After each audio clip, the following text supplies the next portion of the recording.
Hello dear viewers, अस्सलाम वालेकुम। आज हम इस वीडियो में एसएसटी एचएसटी मॉक पेपर 2 का जो क्वेश्चन करने जा रहे हैं वो है जनरल नॉलेज। जनरल नॉलेज में क्वेश्चन नंबर 21 पहला है, dengue fever is also called, यानी जो डेंगू का जो बुखार है उसका दूसरा नाम क्या है? उसका जो दूसरा नाम है वो है ब्रेक बोन, यानी डेंगू जब होती है तो हड्डियाँ टूट जाती हैं, ऐसे समझिए। इसका करेक्ट ऑप्शन है बी। उसके बाद है sun is divided into dash main layers, यानी जो सन है वो कितने लेयर्स में है। आपको सिंपल ट्रिक बता देता हूँ कि सन में कितने वर्ड्स हैं, कितने लेटर्स हैं। SUN 1 2 3 तीन है, 123 नहीं है, ठीक है। 2 3 4 5, तो आई थिंक अब आप मुझे बहुत आसानी से जवाब बता सकते हैं। तो सन में जो है 3 मेन लेयर्स हैं। उसके बाद है the approximate of age of अर्थ,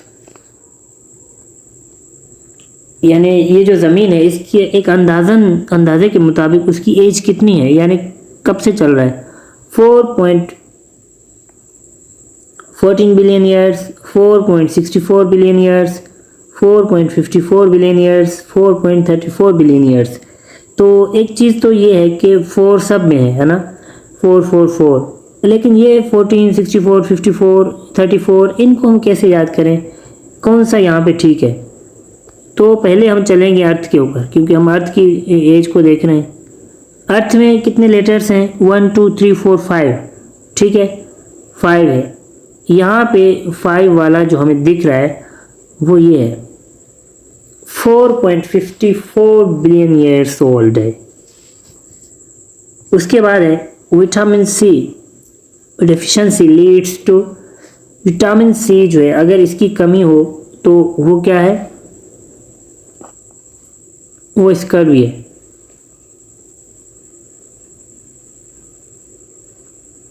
ठीक है। इसके बाद है which is the hardest substance in the human body, इंसान के जिस्म में सबसे हार्ड सब्सटेंस यानी कौन सा हिस्सा है। तो स्कल है, नी है, रिब है, टूथ एनेमल है। वैसे देखा जाए तो नॉर्मली सब लोग जो है ना स्कल को ही समझ के आते हैं, क्योंकि वो एक ढांचा होता है, तो ये नहीं है। इसका करेक्ट ऑप्शन जो है टूथ एनेमल है। अब आपको ये याद करने का सिंपल तरीका ये है कि आप इतने मुश्किल चीज़ें जैसे अखरोट हो गए और ऐसी चीज़ें खाने वाली जो कि हाथों से भी नहीं टूटते, वो दांतों से टूट जाते हैं। तो टूथ को आपने बस याद करना है, ठीक है, ये टूथ एनेमल को, सब hardest substance in the human body. उसके बाद है which metal is added to steel to make it stainless steel, steel जो हमेशा चमकता धमकता रहता है उसको कौन सी ऐसी चीज़ उसमें ऐड की जाती है कि वो अपने करीब रस्ट को आने ही नहीं देता। तो यहाँ पे 2 ऑप्शन ओपन है, ए है क्रोमियम है, एल्युमिनियम है, कार्बन है और कॉपर है। तो इसका सिंपल फार्मूला मैं आपको यूँ बताऊँ कि जो चीज़ें आपको पता है ना, यहाँ पे एल्युमिनियम आपको पता है, कार्बन पता है, कॉपर पता है, ये अलग अलग चीज़ें। तो क्रोमियम क्या है? क्रोमियम वेरी कम जो है ना, ऐसा है कि बहुत ही कम सुना जाता है। तो इसका करेक्ट ऑप्शन भी क्रोमियम है। नेक्स्ट क्वेश्चन है what do you understand by disease insomnia, यानी आप इंसोम्निया के बारे में क्या जानते हैं, कि आपको क्या पता कि क्या है। तो आपको 4 ऑप्शन दिए गए हैं कि कलर ब्लाइंडनेस, डिप्रेशन, हाइपरटेंशन है, इनएबिलिटी टू स्लीप। ये सवाल इस तरह भी आता है और ये सवाल घुमा के इस तरह भी आता है कि इन 4 ऑप्शन में से कोई ऊपर रख दिया एक। जैसे इसका जो करेक्ट ऑप्शन है ना वो ये है इनएबिलिटी टू स्लीप, यानी अगर किसी को नींद नहीं आती, ठीक है, वो डिप्रेशन की वजह से ही नींद नहीं आती है, तो वो डिप्रेशन तो बीमारी तो नहीं है, डिप्रेशन काज है, ठीक है। तो उसकी वजह से जो वो जाग रहा है उस बीमारी को कहते हैं इंसोम्निया। इंसोम्निया यानी मैं सोया मैं नहीं, कैसे सोया मैं नहीं, इंसोम्निया, अब इसको आप थोड़ा घुमा के भी इस तरह रख सकते हैं कि सोया मैं नहीं, इंसोम्निया यानी इनएबिलिटी टू स्लीप। उसके बाद है नेक्स्ट है oncology is the study of onions origins cancer और डिजीजेस। तो इसका जो करेक्ट ऑप्शन है वो है कैंसर। कैंसर की स्टडी को ऑन्कोलॉजी कहा जाता है। लेकिन इसको याद कैसे करना है, याद करने का ऐसा फार्मूला बताता हूँ, कभी नहीं भूलेंगे आप। अगर किसी का अंकल है और उनका अंकल जो है फलाह व बहबूद के लिए चाह रहे हैं कि यार मैं कैंसर की बीमारी का एक इलाज निकालूं जिससे लोग जो है फ़ायदा उठाएं, अंकल जी, ऑन्कोलॉजी को आप थोड़ी देर के लिए अंकल जी समझें। Oncology is the study, तो अंकल जी जो भी स्टडी कर रहे हैं वो समझें कि कैंसर के बारे में पढ़ रहे हैं, ठीक है। ऑन्कोलॉजी को आपने अंकल जी समझना है और जस्ट आपका आंसर ठीक होना चाहिए, फिर आपको इसको ऑन्कोलॉजी समझें या अंकल जी समझें, इस तरह बहुत इजी हो जाएगा आपके लिए। यकीन माने आपको याद करने की ज़्यादा जो है ना जहमत भी नहीं करनी पड़ेगी। उसके बाद क्वेश्चन नंबर 29 है how many rows and columns are there in modern periodic table. Periodic table में कितने रोज और कितने कॉलम्स हैं। तो इसमें जो है ये नंबर्स ऐसे हैं कि वाकई में समझ में नहीं आ रहा कि 18 कॉलम्स 7 रोज, फिर जो है 12 कॉलम्स 9 रोज, 7 कॉलम्स 18 रोज। यानी अगर इस तरह आप इसको देखें तो आप परेशान हो जाएंगे, यकीन माने आपका पढ़ने से दिल उठ जाएगा। लेकिन इंशाल्लाह इसको बहुत आसान कर देते हैं हम अभी आपके लिए। इसको आप याद भी नहीं करेंगे, आप पूरी समझ जाएंगे कि कौन सा जो है करेक्ट ऑप्शन है। पहले ऑप्शंस को देखें कि दो ये जो ऑप्शन है ना ये बड़ा तंग करने वाले हैं क्योंकि ये सिमिलर हैं। जस्ट जो कॉलम्स हैं उनको 7 कर दिया और नीचे जो है आप देखें 18 रोज कर दिए। वैसे ऊपर 18 कॉलम्स हैं और 7 रोज हैं। तो अब हम चलते हैं, ज़िंदगी में आपने कोई एक मरतबा तो पीरियोडिक टेबल देखा ही होगा, ऐसा होता है पीरियोडिक टेबल, सही है। तो इसमें पहले आप देखें कॉलम्स किसको कहते हैं।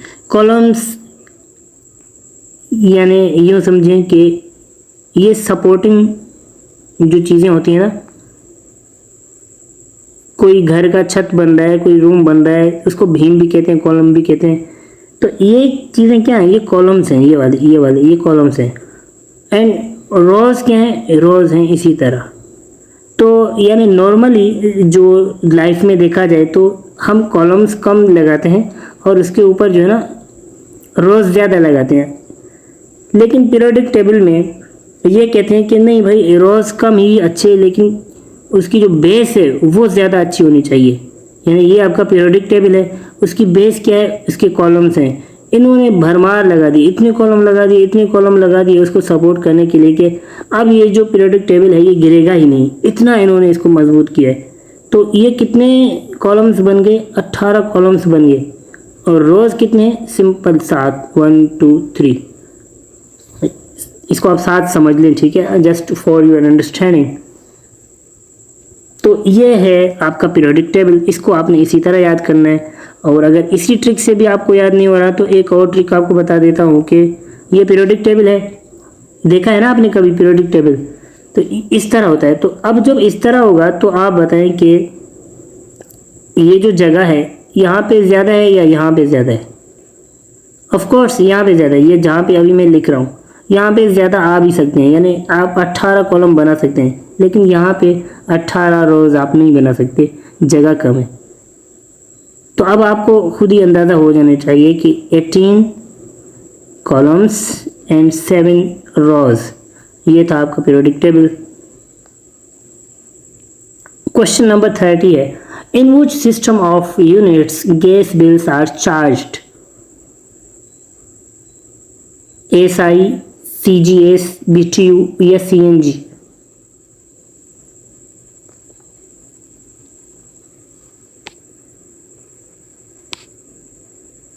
इसका करेक्ट ऑप्शन है BTU।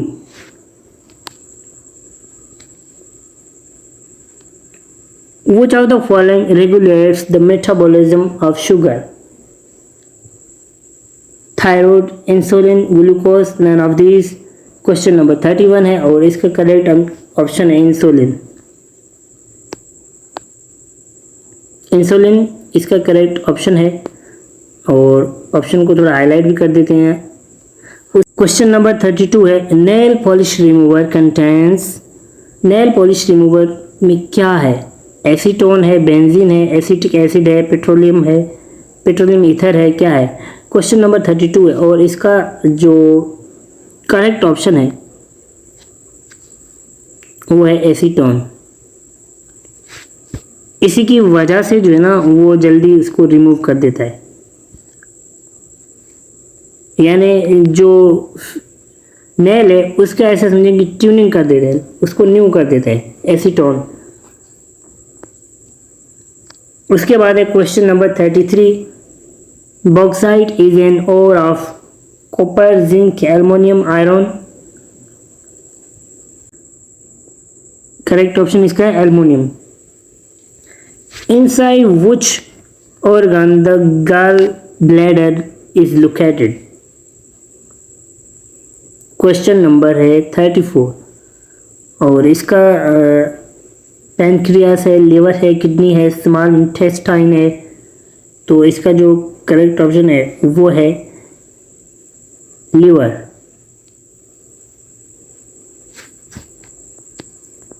नेक्स्ट क्वेश्चन है, microphone converts sound energy into microwaves, electrical signals, optical signals या हीट एनर्जी।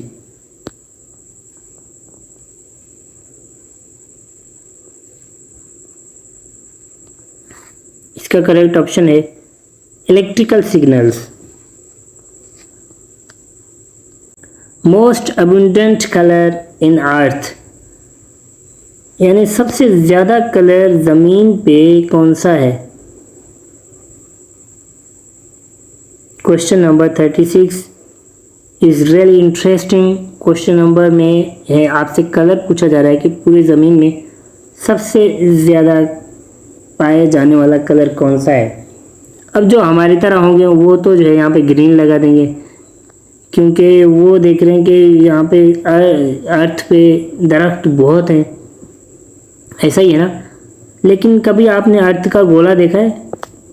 ये गोला आपको ग्रीन नहीं लग रहा, बल्कि यहाँ पे ब्लू ब्लू होता है। वाई? क्योंकि अर्थ में यानी जितनी यहाँ पे दरख्त हैं उनसे ज़्यादा एराजी के ऊपर जो है 70% पे जो है वाटर है, पानी है। तो पानी जो है वो ऊपर से ब्लू दिख रहा है। इसका करेक्ट ऑप्शन है ब्लू। तो most abundant colour in earth is blue. उसके बाद है मिरर यूज्ड इन ऑटोमोबाइल्स, गाड़ियों के साइडों में जो शीशे लगे होते हैं वो कौन से हैं? कन्वेक्स हैं, कनकेव हैं, प्लेन हैं, रिफ्लेक्टिव हैं। क्वेश्चन नंबर 37 है, और इसका जो है करेक्ट ऑप्शन है कन्वेक्स। यानी इसका सिंपल फार्मूला आपको ये टिप बता सकता हूँ कि जब गाड़ी वाले उतरते हैं कोई फ्रूट लेने किसी ठेले वाले से, तो ठेले वाले समझते हैं कि भाई अब जो है इससे जो है अच्छे खासे पैसे मारने, तो वो उसको कन्विंस करता है, ठीक है, कि नहीं सर ये फ्रूट बहुत अच्छा है, ये वो फिला फिला करके, यानी वो उसको महंगा बेच देता है। तो जो ठेले वाला है वो गाड़ी वाले को क्या करता है?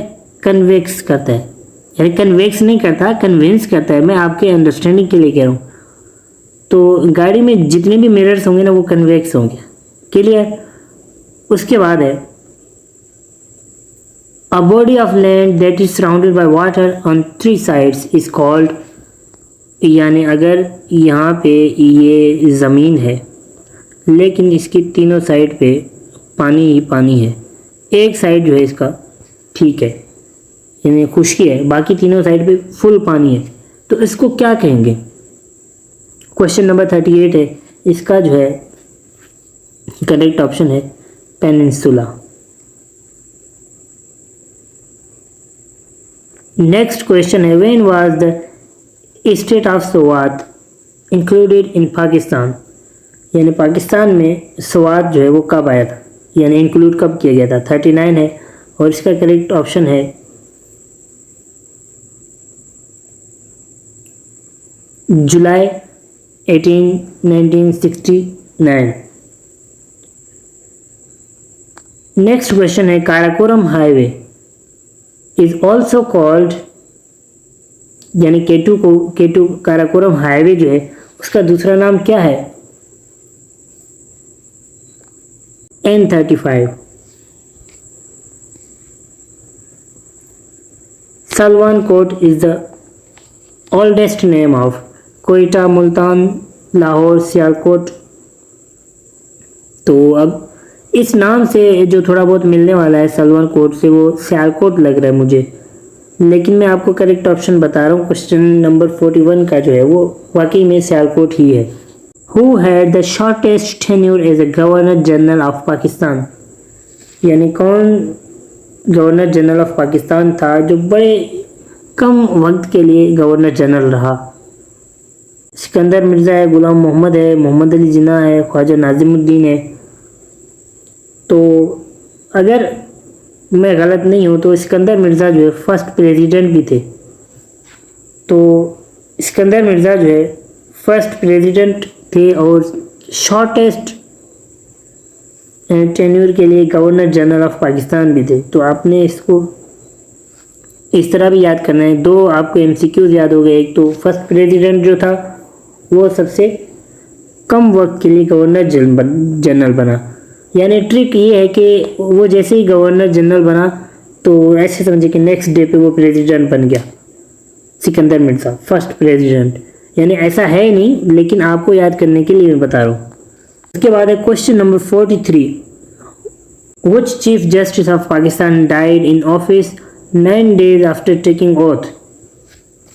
क्वेश्चन नंबर है 43। इफ्तिकार मोहम्मद चौधरी, सर अब्दुल राशिद, मोहम्मद शहाबुद्दीन, मोहम्मद सलीम। तो इसका जो है करेक्ट ऑप्शन है मोहम्मद शहाबुद्दीन। वो जो है ऑफिस में ही आफ्टर 9 days जैसे ही उन्होंने ओथ लिया चीफ जस्टिस का, उसके बाद उनकी डेथ हो गई। यानी अपनी अंडरस्टैंडिंग के लिए आप इसको शहाबुद्दीन को फ़िलहाल थोड़ी देर के लिए शहीद कर दें, ठीक है। आफ्टर 9 days वो शहीद हुआ। कौन था वो शहीद? से शहाबुद्दीन आपको याद हो जाएगा। उसके बाद है which is the second most beautiful capital in the world? Paris, London, Bangkok, Islamabad. तो इसका जो ऑप्शन है वो इस्लामाबाद ही है। बैंकॉक को हटा दें, इसका जो है ना इस्लामाबाद ही है, क्योंकि इस्लामाबाद जो कैपिटल है वो ऐसा नहीं है कि बना बनाया मिला, बल्कि ये पूरा जो शहर है ये एक प्लान शहर है, इसको सोच के बनाया गया है। तो इस्लामाबाद ही करेक्ट आंसर है इसका। और क्वेश्चन नंबर 45 है Malakand pass connects Dir with Chitral, Peshawar with Chitral, Bannu with Afghanistan, Gilgit with काशगार।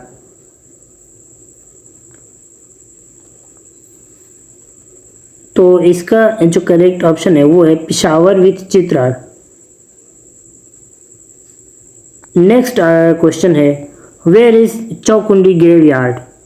यानी चौकुंडी ग्रेवयार्ड को, ये कोई चौकुंडी कुछ अंग्रेजी लफ्ज़ नहीं है, ठीक है। चौकुंडी यानी इसके जो 4 कोने हो, ये तो उर्दू लफ्ज़ है। ग्रेवयार्ड यानी कब्रिस्तान। तो ये कहाँ पर है? ऐसा कब्रिस्तान आपने वैसे देखे होंगे, कब्रिस्तान ऐसे ऐसे होंगे, ठीक है, कुछ उसमें पता नहीं है कोई, लेकिन यहाँ पे बिल्कुल चौकुंडी है वो। तो ये कहाँ पे है? नवाबशाह, दादू, जामशोरो, कराची। क्वेश्चन नंबर 46 ये है भाई कराची। इसके बाद है courage is the irrigation system of which province of Pakistan? Irrigation यानी पानी का, जो खेतों तक पानी लाने का सिस्टम है, ये एक सिस्टम है करेज भी, लेकिन ये कहाँ का है? पंजाब, सिंध, KPK, बलूचिस्तान। इसका जो करेक्ट ऑप्शन है वो है बलूचिस्तान। नेक्स्ट क्वेश्चन है तख्त भाई is the famous archaeological site in which province of Pakistan? यानी ये कौन सी प्रोविंस में है तख्त भाई? एक जो है एक प्लेस है, साइट है, घूमने की जगह है। सिंध, KPK, पंजाब, बलूचिस्तान। 49 क्वेश्चन है और इसका जो है ऑप्शन डी है, यानी बलूचिस्तान है। तख्त भाई को आप बलूचिस्तान में कैसे याद कर सकते हैं, जो भाई का बी है और बलूचिस्तान का बी है, इन दोनों को आप कनेक्ट करके लगा सकते हैं, याद हो जाएगा आपको। Who was the first care taker prime minister of Pakistan. अभी भी पाकिस्तान का आपको जो है current care taker prime minister भी याद करना है, और फर्स्ट कौन सा था। गुलाम हैदर है, चौधरी रहमत अली है, गुलाम मुस्तफ़ा जतोई है, या नन ऑफ दीज है। तो इसका जो है करेक्ट ऑप्शन कि गुलाम मुस्तफ़ा जतोई है, ये ऑप्शन सी है।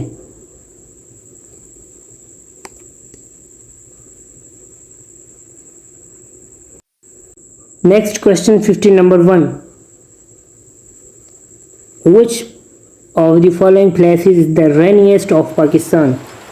यानी इनमें से कौन सी जगह जो है हमेशा यहाँ पे बारिश पड़ती रहती है और पानी आता रहता है। मर्री, क्वेटा, कराची, ज़ियारत। क्वेश्चन नंबर है 51 और इसका जो करेक्ट ऑप्शन है वो है मरी। मरी में हमेशा जो है बारिश होती रहती है और पानी आता रहता है। क्वेश्चन नंबर 52 है, when did first census held in सब कॉन्टिनेंट में, नॉट इन पाकिस्तान। सेंसस कहते हैं पॉपुलेशन का, जो ये लोग आके जो है पॉपुलेशन गिन के जाते हैं और एस्टिमेट लगाते हैं कि कितनी अभी पॉपुलेशन है। तो क्वेश्चन नंबर 52 है 1881, 1884, 1888, 1890। यानी ये पूरा जो है 18 में ही हुआ है, लेकिन 18 के कब। 52 का जो करेक्ट ऑप्शन है वो है ए, यानी फर्स्ट सेंसस की बात हो रही है। तो आप देखें इसके लास्ट में भी फर्स्ट लिखा हुआ है और फर्स्ट में भी फर्स्ट है, 1881। इस तरह आपने फर्स्ट सेंसस को याद करना है।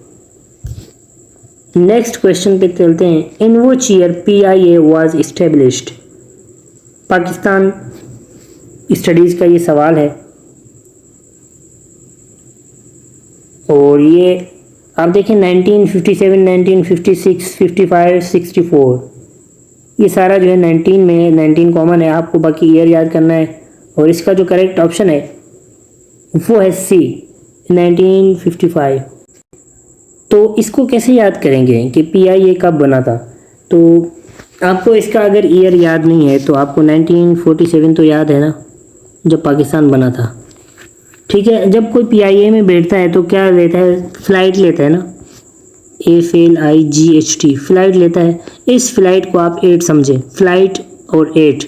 ठीक है, अब 1947 में जब आप 8 कर देंगे ना तो वही ईयर बन जाएगा जब आपका फ्लाइट बना था, 1955। नेक्स्ट क्वेश्चन है, दीन इलाही वॉज इस्टेब्लिश्ड बाय अकबर इन। दीन इलाही अकबर ने बनाया था कब। यानी ये पूरा 15 है, 18, 80, 81, 82, 83। अब यहाँ पे आपको देखना है कि ये जो है कौन सा ईयर है। तो इसका जो करेक्ट ऑप्शन है वो है आपका सी, 1582। यानी इसको ऐसे समझें कि दीन इलाही तो अल्लाह का बनाया हुआ दीन है, फर्स्ट नंबर वो है ना। तो दूसरा कौन सा बंदा था जो कि उसने दीन इलाही अपना बना दिया, उसको हम कहेंगे सेकंड पर्सन। यानी यहाँ पे आप 2 देख रहे हैं, 1582 में अकबर ने बनाया था, सेकंड पर्सन था। Which of the following lake is called paradise of birds. Option number A, Hina lake, Kinjhar lake, Manchar lake, Haleji lake. 55 का जो करेक्ट ऑप्शन है वो है हलेजी। के बाद है नेशनल अकाउंटेबिलिटी ब्यूरो, नेब वाज फाउंडेड इन। ये कब बना था। ये सब में देखें 19 लिखा हुआ है, 1996, 97, 98, 99।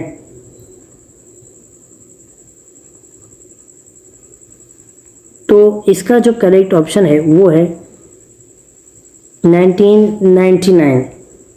और इसको याद करने का ट्रिक ये है कि नेब में एन आता है, एन यानी 9 भी आपका एन से आता है। ठीक है, यानी आपने 1 लगा के फिर 999 लगाना है, तब जाके आपका नेब जो है ऐसा ईयर आएगा जिसमें नेब बना था। तो उसके बाद जो है इंशाल्लाह नेक्स्ट इसका पार्ट अपलोड किया जाएगा। मिलते हैं नेक्स्ट पार्ट के साथ बहुत जल्द। अल्लाह हाफिज़, टेक केयर।